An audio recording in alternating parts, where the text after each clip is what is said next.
Posiblemente esta frase que tienes aquí te haya llamado la atención porque siempre nos han contado que el Estado, o al menos en España, o al menos en muchas de las democracias occidentales, se supone que tiene que ser confesional. Sin embargo, esto no es así. Para ello, primero vamos a ver cuál es la diferencia entre lo que sería el mapa y el territorio, y cómo las fuerzas que quieren que tú no sepas que el Estado es siempre confesional han ido construyendo una serie de ideas que te han implantado en la cabeza para ocultarte esta realidad. Entonces, lo que vamos a ver ahora es cómo esto realmente es así. Bien, hay un señor que se llama Alfred Korzybski, que trabajaba de sargento en el ejército en Estados Unidos y estaba en una isla en la Segunda Guerra Mundial y tuvo algunos percances porque resulta que los mapas que tenía el ejército no coincidían exactamente con el terreno, con lo que era el territorio físico que estaba pisando. Entonces él se dio cuenta de que realmente hay una abstracción que nosotros hacemos siempre de cualquier objeto que observamos, de forma que esa abstracción, esa idea que nosotros tenemos de ese objeto, no es el objeto en sí mismo. Entonces, lo que hay que hacer es intentar no confundir esos modelos mentales de la realidad que nosotros tenemos, que serían estas abstracciones, con la realidad en sí misma. Esto sería algo parecido a lo que decía Platón del mundo de las ideas y el mundo físico, el mundo de la realidad. Nosotros, como seres humanos, ¿qué es lo que nos pasa? Pues que estamos limitados por nuestro conocimiento, por la estructura de nuestro sistema nervioso, por la estructura y riqueza de nuestras lenguas, es decir, no es lo mismo hablar con un vocabulario muy reducido que con un vocabulario muy amplio, y no es lo mismo pensar en inglés que pensar en chino. Tampoco es lo mismo si utilizamos lenguas que son muy rudimentarias de tribus que a lo mejor pues, han estado fuera de contacto con el resto de la humanidad durante mucho tiempo. Por lo tanto, fijaros que nuestro cerebro realmente no puede entrar en contacto directamente con la realidad, sino que lo hace siempre a través de los nervios, a través de los sensores que tenemos fuera, y tenemos también algunos actuadores, como es este caso mi boca, que es la que puede enviar información a otras personas, de forma que ellos a través de sus receptores la puedan entender, la puedan incorporar a sus esquemas mentales. Es decir, al final, solo el cerebro es capaz de trabajar con esas abstracciones que él mismo genera y que entran a través de sus sentidos en él. Por lo tanto, hay que tener cuidado porque en el entendimiento humano de lo que está pasando de la realidad, en muchas ocasiones lo que ocurre es que tiene un fallo de lo que se llama similitud de estructura con lo que realmente es el mundo. Entonces, ahí lo que tenemos que tener es un esfuerzo para hacer que nuestros esquemas mentales se estén lo más alineados con la realidad, sean lo más reales, sean lo más parecidos a lo que está ocurriendo en esa realidad. Entonces, recuerdo, el mapa, tus esquemas mentales, no tienen por qué ser siempre el terreno, es decir, la realidad.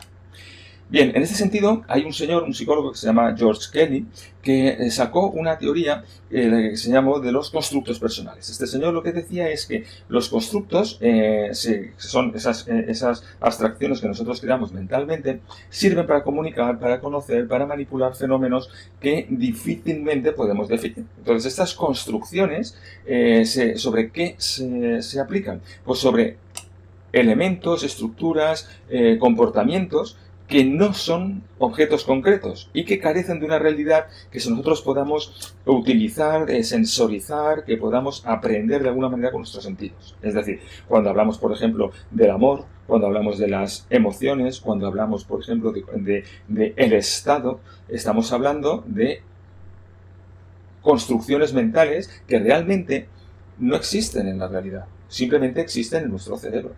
Y por lo tanto, la forma en la que nosotros lo definimos, la forma en la que nosotros combinamos nuestro vocabulario o creamos nuevo vocabulario para representar estas abstracciones, va a condicionar la forma en la que nosotros entendemos ese mundo o esas abstracciones. Es decir, quien controla el lenguaje, quien controla el concepto, quien crea el concepto, es el que de alguna forma está modelando tu percepción de la realidad. Esto ya lo decía George Orwell en el libro 1984, cuando hablaba de la neolengua. Bien, la frase de el Estado siempre es confesional, tendríamos que analizarlo desde el punto de vista de estos constructos mentales, es decir, el amor, la vida, la inteligencia, la personalidad. El Estado en sí mismo no existe en la realidad. Es decir, tú no puedes ir por la calle y puedes ver a un señor gordo, calvo y con gafas que va por allí y dices, ese es el Estado. No puedes ir a hablar con él, no puedes de alguna manera intentar convencerle de que cambie las leyes. Este señor no existe. Es decir, el Estado, como una realidad física, material, no existe. En el fondo, el Estado, ¿qué es? Un constructo mental, una abstracción. Es decir, lo que decía Korzybski de el mapa. Bien, la realidad es que, es decir, el terreno, el territorio, es que el Estado siempre es controlado, este constructo que nosotros hemos llamado Estado, siempre que no existe, siempre es controlado por personas que en el fondo tienen sus propias creencias, que tienen sus propias confesiones interiores, que pueden ser religiosas o pueden ser de otro tipo. Pero estas personas van a modificar el comportamiento del Estado, es decir, las manifestaciones por las cuales nosotros percibimos este constructo que se llama Estado, es decir, lo que es la educación, las leyes, la forma en la que se nos trata en la sanidad, etcétera. Siempre se van a, de alguna manera, construir o se van a crear a partir de estas creencias o de estas convicciones internas que tienen las personas que detentan ese poder de control sobre ese constructo que se llama Estado. Y estas personas siempre van a ser confesionales y siempre van a articular esas leyes alrededor de sus creencias. Entonces, la pregunta sería, ¿es el Estado español aconfesional? Pues si nos vamos a los que crearon los constructos originales, es decir, a aquellos que crearon la Constitución, a los padres de la patria, vemos que en el artículo 16 de la Constitución de 1978 española, vemos que en el punto 3 dice, ninguna confesión tendrá carácter estatal, es decir, están declarando la aconfesionalidad del Estado. ¿Y esto que, traducido en palabras más vulgares, qué significa? Pues significa que las personas que detentan el poder ejecutivo, el poder legislativo, el poder judicial, los parlamentos, el presidente del gobierno, de todos los jueces, todos los órganos judiciales, no lo van a hacer, no van a ejecutar su acción a partir de una ideología, una religión o unas creencias, una religión propiamente.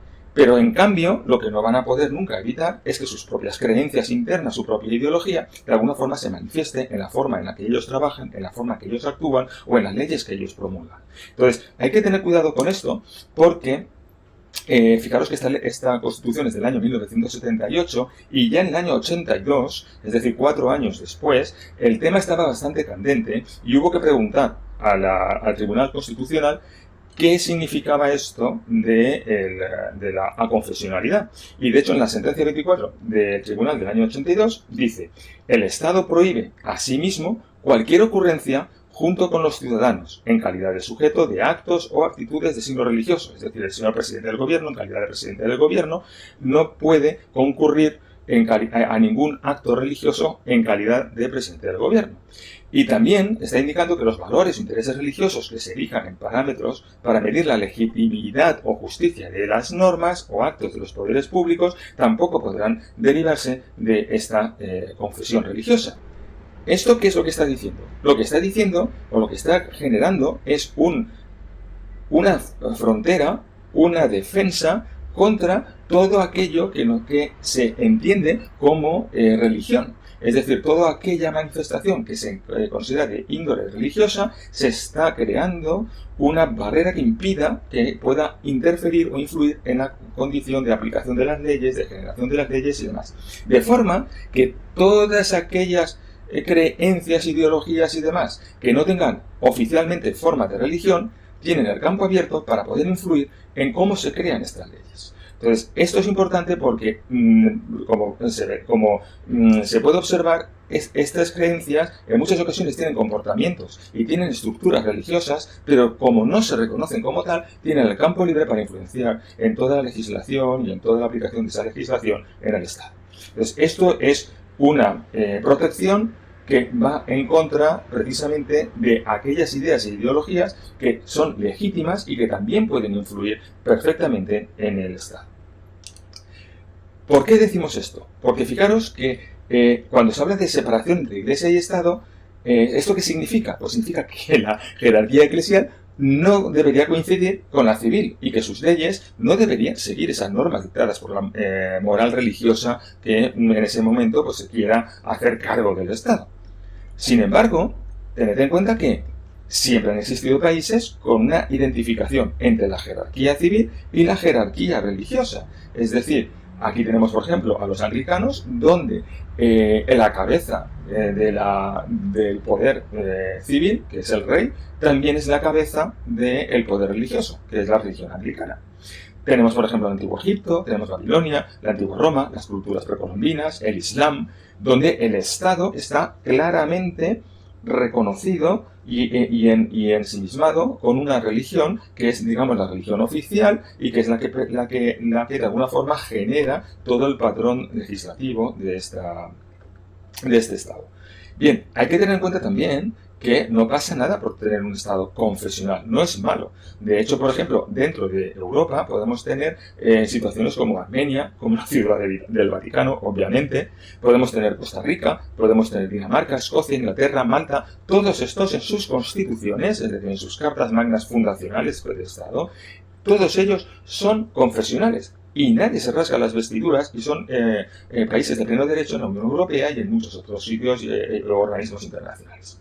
Por otro lado, aquí en España también es legal y también es factible que hayan estados que en sus estatutos sean confesionales católicos, como por ejemplo puede ser la Alternativa Española, AES, o como puede ser, por ejemplo, la Falange Española de las Jons, o puede ser la Comunión Tradicionalista Carlista, cuyos logos los podéis ver aquí arriba.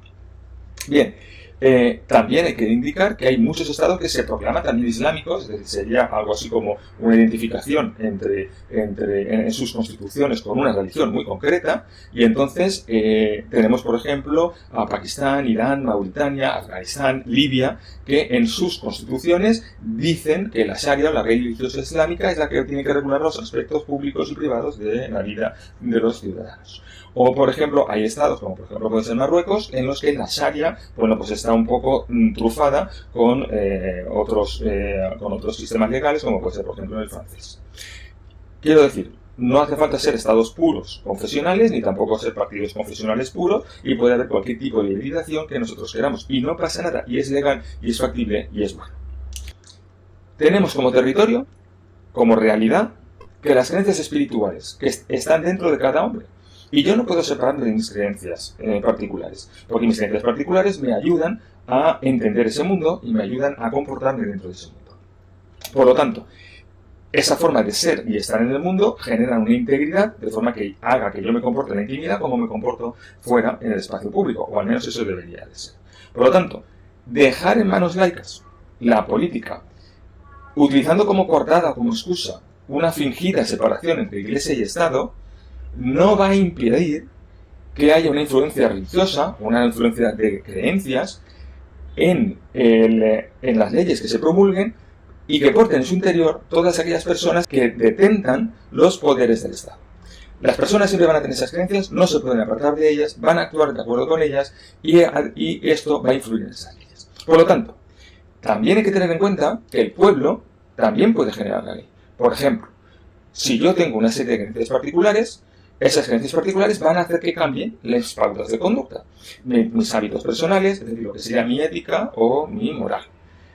Si más gente ve este comportamiento y le gusta y cree que es bueno, entonces posiblemente se empiece a replicar. Si se replica socialmente, entonces esto se va a convertir tarde o temprano en una costumbre. Y la costumbre, como bien conocen los estudiantes de Derecho desde el primer curso, es fuente de derecho. Y como fuentes del derecho, acaba finalmente generando leyes.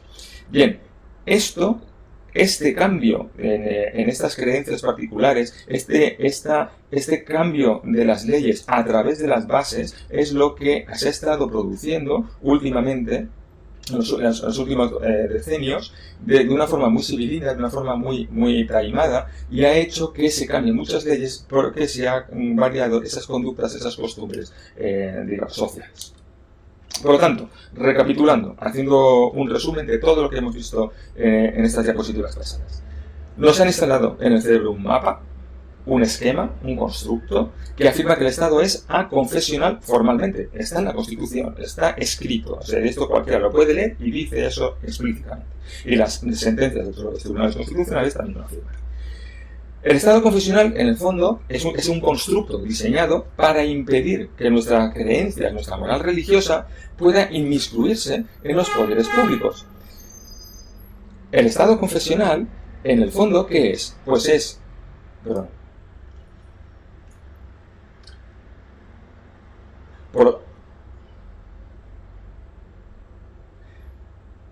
El Estado aconfesional, en el fondo, ¿qué es? No es más que un constructo mental que se ha diseñado explícitamente para impedir que nuestras creencias, nuestra moral religiosa, se inmiscuya en los poderes públicos.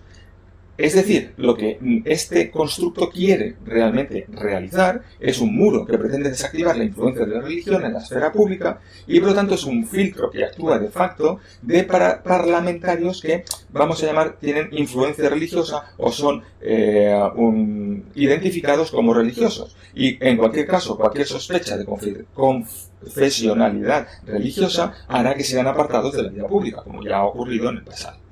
Por lo tanto, este constructo, ¿qué es lo que está buscando? Está buscando poner las creencias religiosas por debajo de otras creencias que no se presentan como religiosas, aunque en el fondo tengan una estructura religiosa.